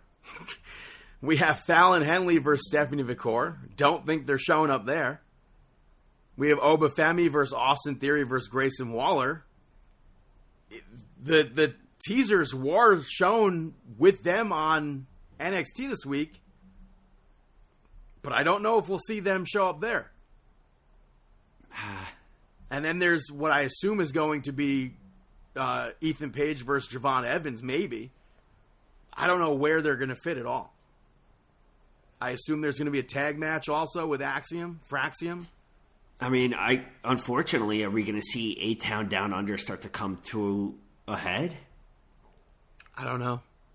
I mean, when they were disputing kind of backstage, saying how like Austin Theory was kind of calling out Waller, being like, "What do you mean you're going to be champion?" I hope not, but I feel like we're probably going to have to see them wrestle at some point in that match. Mm-hmm. So yeah. But that's NXT. Moving over to SmackDown. It opened up with Jey Uso. He had a pretty long entrance, much like Monday Night Raw. The fans chanted one more time, so they rolled it back like Monday Night Raw. He brought Cody Rhodes out, and Jey spoke about the possibility of what can happen at WrestleMania. And Cody said that at WrestleMania, he has to win. And Jacob Fatu, Tama Tonga showed up. And Jacob Fatu said that at last year's WrestleMania, Cody Rhodes took the championship from his family, and now they need it back. And if anyone from their family is to do that, it certainly will not be Jey Uso to get that championship back in the family. Jey kicked Tama Tonga. Fatu took Jey down. He took Cody down, but then they came back and they were able to take the Bloodline over, and the Bloodline ran off. That gets set up for the main event. Bianca Belair picked up the victory over Piper Niven to qualify for the Elimination Chamber. I feel like a big chunk of this happened during a commercial break, but Bianca Belair attempted, I think, 3 times to hit the KOD and then did not. She kept failing. Piper Niven hit that Vader bomb, and I thought maybe that could be the end of the match, which would have surprised me because I went into this match thinking that Bianca Belair was going to win. Belair kicked out of the Vader bomb and actually hit that KOD to pick up the victory and qualify. You had DIY come out there, cut a promo. They said there's no way that Motor City Machine Guns will be holding those titles ever again. And they wanted the crowd to stand up, take their hats off, bow for a moment of silence. The crowd was not having it. Pretty Deadly showed up because they were not having it. They wanted a title shot. And Nick Aldis came out. He's like, I don't think you guys deserve a title shot, but if you beat DIY, I will set up a title shot for you guys. DIY, still in their street clothes, went into this match. Pretty Deadly picked up the victory. I liked seeing Pretty Deadly control a lot of this match. Ciampa, in the end, tried to use the ropes and cheat to get the victory. Kit Wilson kicked him in the face, and Elton Prince rolled through that, grabbed the rope himself. Referee didn't see it, and used that to get that victory. You had Drew McIntyre pick up the victory over LA Knight and Jimmy Uso to qualify for the Elimination Chamber. I almost said the main event. Drew McIntyre is now on SmackDown. He got a promo beforehand and trashed Monday Night Raw. He said that all his hatred and everything, all his problems were because of Monday Night Raw and Adam Pearce. And he said that he's there for the WWE Championship. Jimmy Uso interrupted. And Drew McIntyre tried to plant seeds of doubt in his head, but Jimmy wasn't having any of it. LA Knight came out, cut a promo. I guess alluded to whatever people thought was going on with the dirt sheets. Who knows? And it's nice to see an Elimination Chamber qualifier that's not just all singles matches. I like that this was a triple threat match. At times, everyone had control in this match. But I think Drew McIntyre definitely controlled most of it. That Tree of Woe Tower of Doom spot I thought was awesome. LA Knight was doing his stomps to Drew McIntyre. He ran up for that superplex on Jimmy Uso. And Drew McIntyre at that same time hit that German suplex on LA Knight. I thought that was a really cool combo move between the three of them. You had Drew McIntyre attempt a Claymore. And Jimmy hit a super kick. And then he hit an Uso splash on LA Knight. And McIntyre pulled the referee out of the ring. A bit after that, LA Knight hit a BFT on Jimmy, but at the same time, Drew McIntyre rocked LA Knight with the Claymore. So that was a cool combo move as well. Drew McIntyre pinned Jimmy Uso, pinned LA Knight and got that victory. After that, Carmelo Hayes picked up the victory over Tozawa. Adam Pearce and Nick Aldis had this match set up due to what happened at the Royal Rumble with Carmelo Hayes, because Carmelo Hayes cost Akira Tozawa his chance at maybe main eventing WrestleMania and winning the Royal Rumble. But it was nice to see Akira Tozawa in a match like this again. It would have been an absolute trip to see him not only get the victory over Carmelo Hayes, but then get into a qualifier for the Chamber and get into the Chamber. I feel like that's pretty unrealistic, though. So I appreciated this match for what it was. You had Charlotte Flair come out next. I feel like it was a bit too wordy, but she spoke again about going to Monday Night Raw and NXT to be inspired by Rhea Ripley and Julia. She moved on to Tiffany Stratton, and Tiffany Stratton came out. I think she cooked Charlotte Flair. And Flair said that she sees a child begging her to make her famous, basically, make her a star at WrestleMania. And if she wants her to pick her for WrestleMania, she needs her to get down on her knees and beg. Then you had Nia Jax and Candice LeRae show up, and Nia Jax is like, it's a bit premature for you to be saying this to Tiffany Stratton. Because I spoke to Nick Aldis, he set up a championship match for SmackDown next week, and I'm walking out as champion. So we will see Nia Jax versus Tiffany Stratton for that championship next week. Alexa Bliss came out after that for her match and beat Candice LeRae to qualify for the Elimination Chamber. Early on in this match, I liked that catching when Alexa Bliss caught herself in the ropes and then hit a crossbody off of that. I thought that was pretty cool. But we got some Wyatt effects during this match. Commentary didn't mention it. And Alexa Bliss ends up winning the match with Sister Abigail. In the main event, you saw Cody Rhodes and Jey Uso pick up the victory over the Bloodline. I feel like this went how you'd expect it to. In the end of the match, Cody Rhodes hit the Crossroads on Tama Tonga. And then Solo Sikoa returned and hit that Samoan Spike on Cody Rhodes to end SmackDown. But it's it's really difficult to pay attention to a match like that when WWE releases talent during the show. And during SmackDown, unfortunately, we had releases. Cedric Alexander was the first person to make it known. Then it was announced Authors of Pain and Paul Ellering were gone, which it makes no sense. I feel like the Final Testament was working. I don't know why that would happen. Sonya Deville's contract is not going to be renewed. And I feel like that's very unfortunate. Blair Davenport was released. And I just hope that these talents get signed somewhere. All of them deserve to be on television. I would really like to see Cedric and Sonya Deville in TNA. So it's unfortunate. I don't know if there's more.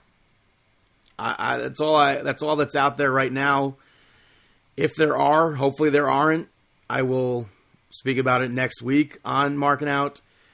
But right now, I'm going to take a quick little break, and I'll be right back here on Markin Out. This is Matt Hardy, the man who is stronger than death, and you are currently listening to Marking Out. Welcome back, ladies and gentlemen, to Markin Out episode 731. Moving back to AEW Collision from last week, you saw Hook and Samoa Joe pick up the victory over the Patriarchy. I really don't like Samoa Joe not being a beast.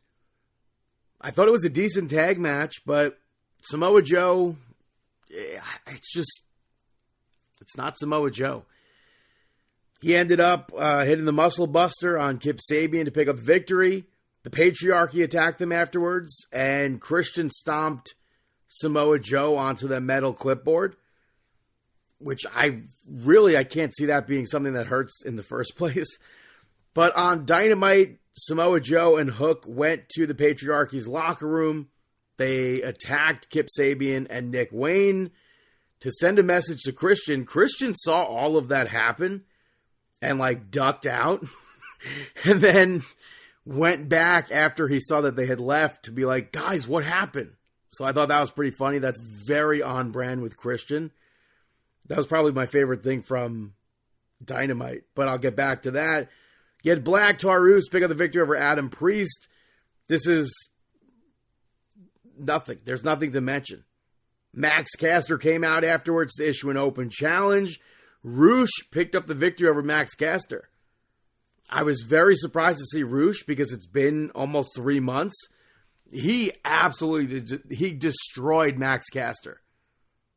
And then Roosh, I guess, yelled it at Black Taurus. I don't get that part. Drilistico is with them. So LFI hopefully is back. I don't know. It's been start and stop.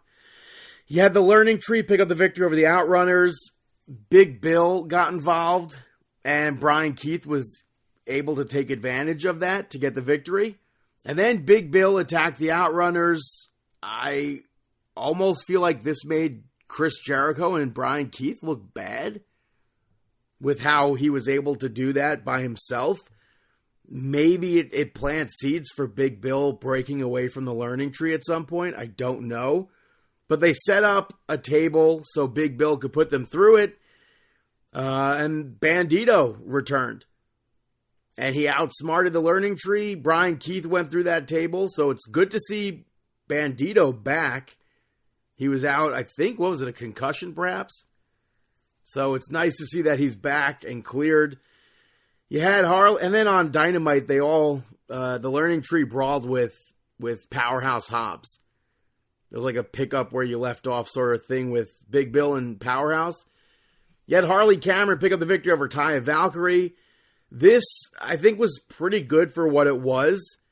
But you had Taya Valkyrie pin Harley Cameron. She hit a quick reversal to pin her and get that victory. So it's her first singles victory, at least on TV, for Harley Cameron. I have a problem with the ending here only because the referee was facing away from them. And Taya Valkyrie was literally on the referee. So how do you count with your person that you're counting on you? That didn't make sense to me at all. Later on, Harley Cameron had a puppet of Mercedes Moné, and she said that she wants to wrestle her in Australia. The actual Mercedes Moné interrupted and called Harley Cameron a loser, said that she won't be riding the money train. They did a segment on Dynamite where, again, Harley Cameron spoke to the puppet and Mercedes Moné spoke to Harley Cameron. I don't know if it'll be set up eventually next week for Grand Slam. I don't know, but it seems like they should have that. I don't know. You have Daniel Garcia pick up the victory over Kyle O'Reilly and Lee Moriarty to retain that championship. This was a very, very technical match. I thought it was interesting to see all those moves from the three of them, sometimes at the same time. Shane Taylor got involved multiple times. And then at the end of the match, it was Daniel Garcia, again, just using that jackknife, which I absolutely hate. I cannot stress that enough, how much I hate that. That's not a finisher.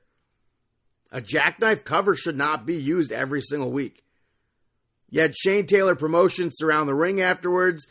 Team 3.0 got into the ring, and then Undisputed Era came out, and they all left. Boom. Megan Bayne picked up the victory over Hyena Hera. Having Megan Bayne's TV singles match debut on an episode going up against the Royal Rumble, I think is an absolutely wild choice.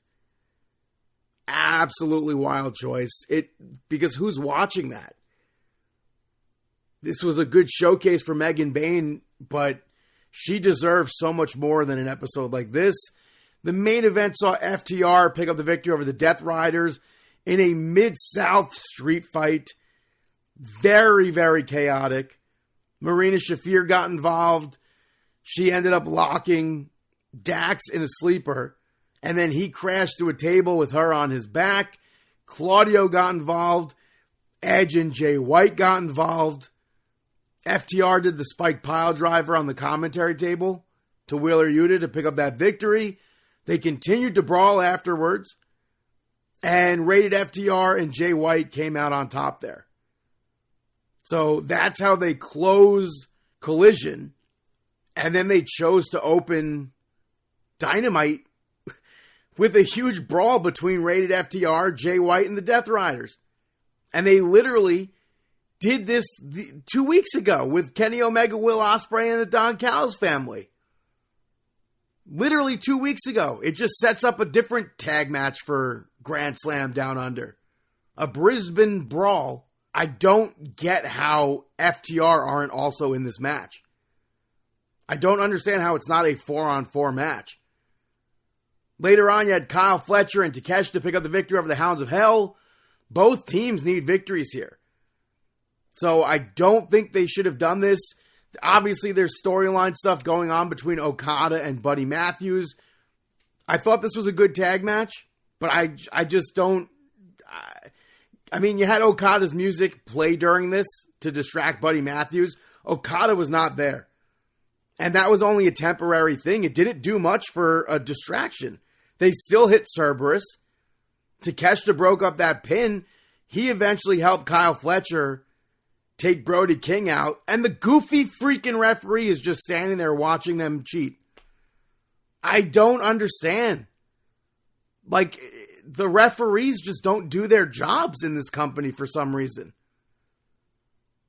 You had Will Ospreay pick up the victory over what was billed as a mystery opponent from the Don Callis family. It was Mark Davis.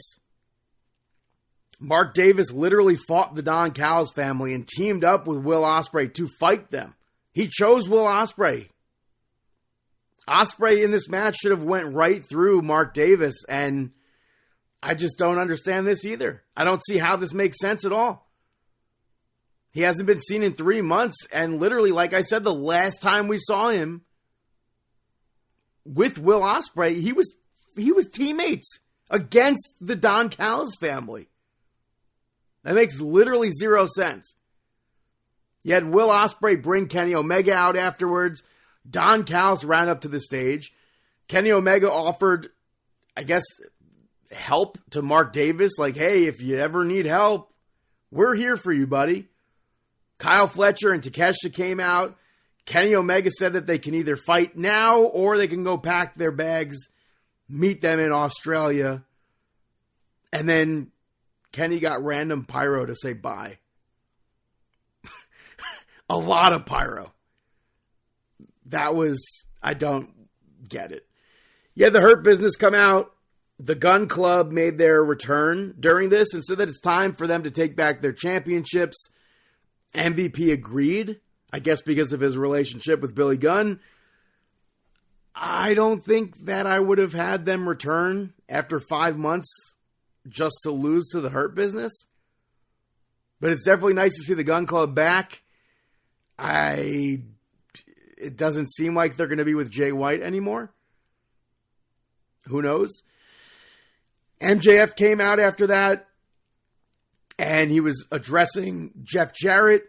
Max Caster interrupted, and MJF had no idea that Max Caster was running from Hangman. Hangman came out, went face-to-face with MJF, and then continued his chase to Max Caster. And then Dustin Rhodes came out, cut MJF off, tell him to keep Owen Hart's name out of his mouth. Stop talking about people's wives. Stop talking about people's past addictions. Because he's one of those people.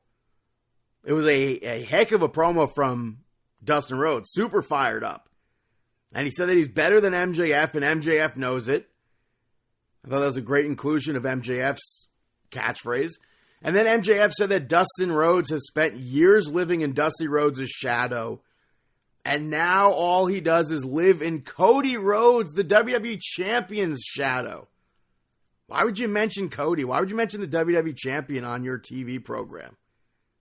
That makes no sense to me. That set Dustin Rhodes off. He attacked MJF. MJF ended up kicking Dustin below the belt. Dustin spoke later on, so I'm pretty sure we're going to be leading to a match there. Back on Collision, you had Toni Storm come out and say that she's been playing the role of a lifetime of Toni Storm for the past 6 weeks. And she said that she was embarrassed when Mariah May beat her and took her title. It made her run away from herself. And she rebuilt herself back up.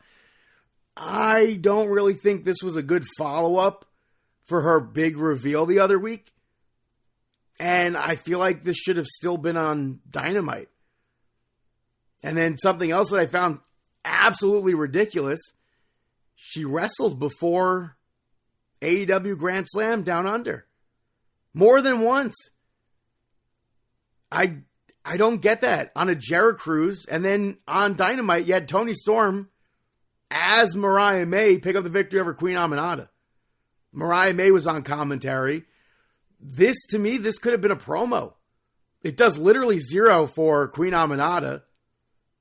But this, to me, could have just been that promo where, oh my God, Toni Storm is coming out or we have a huge interview with Toni Storm. Scratch whatever took place on Collision. And then she comes out as Mariah May.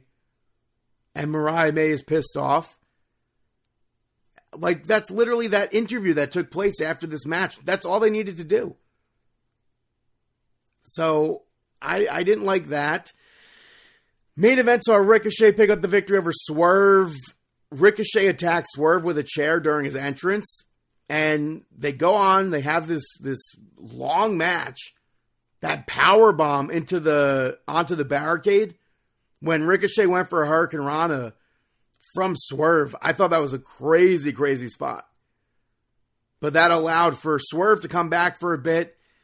At one point, Swerve went for that stomp. And Ricochet gets his legs up. Technically to, I guess, quote unquote, low blow him. I don't think it even came close to being that. It just looked like he landed beyond his leg. But commentary rolled with it. That was clearly what the spot was supposed to be. And Ricochet hit Swerve with that hidden blade. The outcome, to me, that was very unexpected. I don't know if anyone thought that Swerve was walking out of that, or they thought Ricochet was walking out of that. That was unexpected to me. And then Ricochet put that embassy robe on to taunt the fact that he just beat Swerve and outsmarted him, I guess. I feel like this has to lead to a chain match, maybe. I don't know if it will ever. 2 times we saw them use the chain. We've seen, obviously, Ricochet use scissors. This was not anywhere close to as brutal as I thought it was going to be. Between the 2 of them, I thought this was going to be absolutely brutal. Maybe that'll be a chain match. Maybe they'll save that for another time. I don't know. So that's AEW Dynamite. Hey, Brennan, got any shout-outs? Damn it, Bobby. How many times do I have to tell you to listen to Brandon's shout-outs? The first shout-out goes to Mo. The second season is finally out on Netflix. The first season was literally 2022. So it's been quite a bit. And it follows the comedian Mo Amer, who created the show, as a Palestinian refugee living in Houston. And the character is on a path to seeking asylum. And season 2 picks back up where he's, I guess, struggling with a mishap from the end of season 1, where he's now trying to get back to Texas, which he's in Mexico. We got to see some Lucha Libre in this season, which I thought was pretty cool. High-End was wrestling under a mask, so it was cool to see her. But both seasons together are only 16 episodes, roughly 30 minutes an episode, so it's a very quick watch if you want to watch. Just binge right through Yeah, it. both seasons. What really sucks is that Netflix apparently decided not to pick it up for another season. And it has literally some of the highest ratings. I think both seasons are at 100% on Rotten Tomatoes. Wow. It has some of the highest ratings on for a Netflix show. So I don't get that. I hope that there is a third season. I do enjoy this show. So check that out on Netflix. And also, all the political stuff that's inside this, I think it's handled very well. Obviously, people know what's going on between Palestine and Israel. So that gets brought up, but I still feel like the way that it's handled, it's not thrown in your face. So I appreciate that, too. My next shout-out goes to You're Cordially Invited. Do you know anything about this before I say anything about this? No. I think it's very well documented. If I were to say I don't like somebody, a famous comedian, who would you say I don't like? It should be a known thing. If you don't like a comedian, who wouldn't you like? It's very famous. There's a very famous comedian that I'm like, I just don't like such and such. I feel like this should be right off your tongue right now. If you're not going to know it right now, I'm just going to say it. Very famous, very famously well documented that I don't like Will Ferrell movies. Oh, I was thinking maybe Tracy Morgan. No, I like Tracy. Oh. But I actually enjoyed this movie. It's out on Amazon Prime now. It stars Will and Reese Witherspoon, where she's planning her sister's wedding, played by Meredith Hagner. And then Will is planning his daughter's wedding, played by Geraldine Viswanathan. And the chaos ensues where the resort accidentally double books the weddings. And they only have enough space. They're on like a private resort island or whatever. And they only have enough space realistically for one wedding. So they're like fighting over that. You have Fortune Feimster, Jack McBrayer, Rory Scovel, Nick Jonas. I know you're a big fan of Nick Jonas. Bobby Moynihan, Peyton Manning. So many more people are part of this cast. Everybody. Yeah, and honestly, it's a pretty good rom-com. So if you're a fan of rom-coms, I would say check it out. I know most people are a fan of Will Ferrell. Going to have to check that out. Yeah, and like I said, it's on Amazon Prime. My last shout-out goes to Marianne Faithfull, who unfortunately passed away last week at the age of 78. She was a musician. She was an actress. She gained popularity during the British invasion in the 60s. Her first single, I believe, was As Tears Go By, which was co-written by the Rolling Stones. She dated Mick Jagger, and I have to assume a few of their songs might be about her. I don't know which ones, but I have to assume that they are. The Hollies also had a song called Carrie Ann, which was originally written about her, and they were like, well, we can't say Mary Ann, then she'll know. So they changed it to Carrie Ann. That's interesting. She portrayed Ophelia in the 1969 Hamlet film with Anthony Hopkins, but she unfortunately went through a lot of drugs, and she ends up making a comeback in 1979. Her voice was permanently strained from all those drugs and everything. In the 90s, That's awful. James Hetfield, knowing how her voice sounded, had the idea in his head that her voice would work perfectly on a song, and got her to sing the backing vocals on The Memory Remains. So that's interesting. I didn't know that. So if you know that very smoky voice on that song, that's Marianne Faithfull. That song, by the way, was used, I think it was WrestleMania 28 with Undertaker and Triple H. And her part is so haunting, it fits perfectly with a match like that. Yeah, that's really interesting. So if you've never heard of Marianne Faithfull, go look her up, go listen to her music this weekend, and maybe watch WrestleMania. Go listen to The Memory Remains. So those are my shout-outs. Now it's time for Mark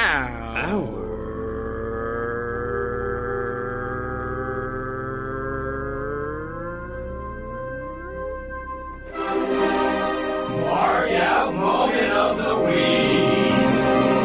That is right, our Mark Out Moment of the Week. Honestly, for me, the biggest Mark Out moment as far as live wrestling goes, it was Alexa Bliss returning. That was a huge surprise for me. You had all the NXT women in the Royal Rumble. I thought that was cool. You had Jordynne Grace, you had Trish Stratus, you had Nikki Bella.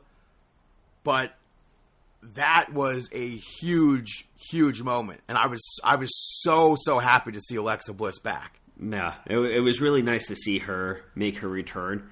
You had also at the Royal Rumble, they were showing a bunch of wrestlers ringside. I mean, they showed Stephen Amell. They had The Godfather, Mickey James, Kurt Angle. RVD. Kurt Angle had his Olympic gold medal that they said he has not taken out since he won it. And his daughter, I think, was wearing it. So I thought that was pretty cool. And like you said, Rob Van Dam, Ron Simmons was there, Rick Steiner. The most random cameo, I thought, for a second, I thought was super random. John Mellencamp. Yeah, where did he fit in? He's from the area. So, I guess he was just there checking it out or whatever. But, That's interesting. Other mark out moments, you have anything? I mean, Jey Uso winning. Everything with that Royal Rumble, there was so much taking place with Royal Rumble that I marked out the entire time. Even with Monday Night Raw. Were you watching with wrestling fans? Yeah, I was watching with two of my friends. No, I said with wrestling fans. Yeah. Okay. Yeah. Because when I was watching the Royal Rumble towards the end, the person that came over to buy my Pokemon cards, not a wrestling fan at all. It was during that men's Royal Rumble, and he was starting to mark out over things. That's fine. Jey Uso, when he did that Poison Rana to Fat 2, he was like, "Oh my god, what the hell was that?" By the end of the match, I swear to God, he was yeeting. That's funny. I mean, Monday Night Raw, I definitely marked out with everything that took place with the attack at the end. Yeah. And there was just so much mark out moments. I mean, everything with the WWE 2K2. Well, parking lot brawls. I mean, so you can fight. You can do a dive off of the fist. Yeah. So they did a first look preview on Up Up Down Down of the intergender matches, which it's like a breath of fresh air that we're getting intergender wrestling again in this game. Mm-hmm. And they also showed showcase stuff as well. And it's now been confirmed, man. My fingers have been crossed so hard for years now to get the Wild Samoans in a 2K game, in a WWE game. they're now part of the showcase. They're a what if match against the Dudley Boys. Unfortunately, the Dudley Boys are just copy and pasted from last year. Which sucks. I feel like they were DLC last year, but if you're going to be part of a showcase, I feel like you should give us another attire for that match. They could have very easily given us like an ECW version of the Dudleys or something like that to just differ than what we got last year. But I'm so freaking happy that the Wild Samoans are in a game finally. Captain Lou Albano is their manager. So now I'm just having to hope that we're able to make managers wrestle. I mean, 3-minute warning? Yeah, Xavier Woods confirmed that 3-minute warning are part of the showcase as well. And that, again, I've been hoping for years to have Rosie and Jamal. You, the other week when I spoke to you, you're like, oh, I'm sure Rosie's not going to be at the game. Yeah. But given what we've seen recently with all the figures coming out, I don't know if we'll see the superhero in training version of Rosie. I would love to see that as well. I don't know if we're going to be seeing Samu and Fatu. I think that would be incredible. My list still includes them. It includes Peter Maivia. It includes Soul Patrol. I mean, the clip from of showing even China. Yeah, China has her WrestleMania 17 gear, which it's going to kind of annoy me if she doesn't also have her other gear, but I feel like she's not going to have her other gear. But we've all been wanting this gear for years as well. So I'm happy to get that. But then they also showed off that backstage brawling areas. Previously, they had that one backstage spot, and it's like, what happened to these games? We used to be able to go everywhere. Now they added more areas. We're able to go into the NXT parking lot, which I think is really cool. They added the WWE archives.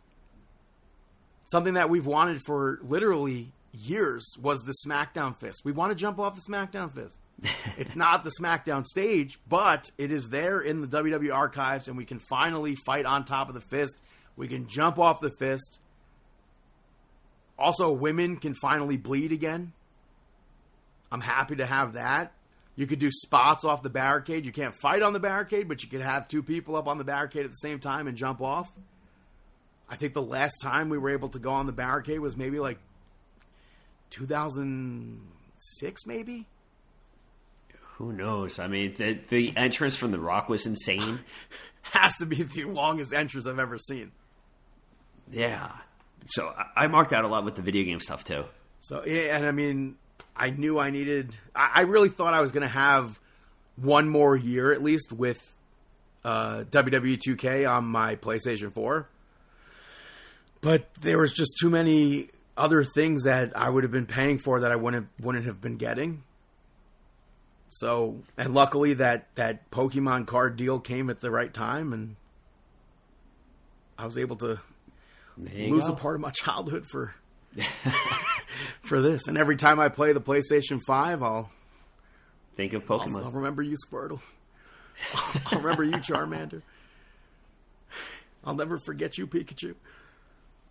But outside of that, I also popped WWE Vault, aired a brand new WWE retrospective with the Hardy Boys.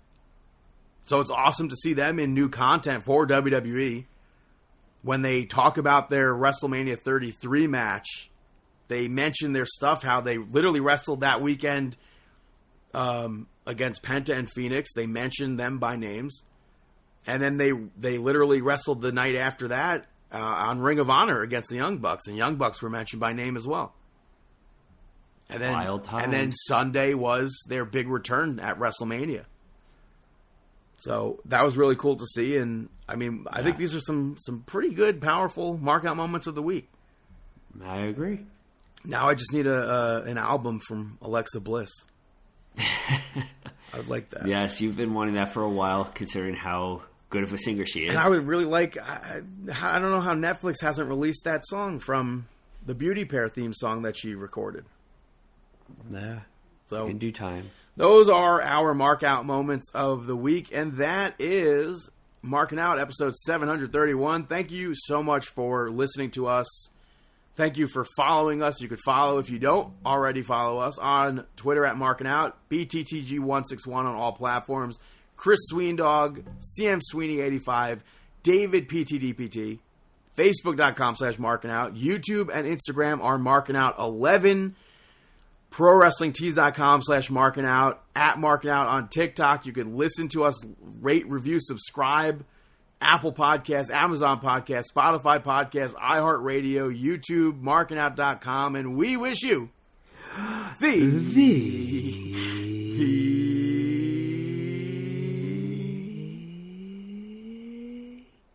best of luck Fucking your future never.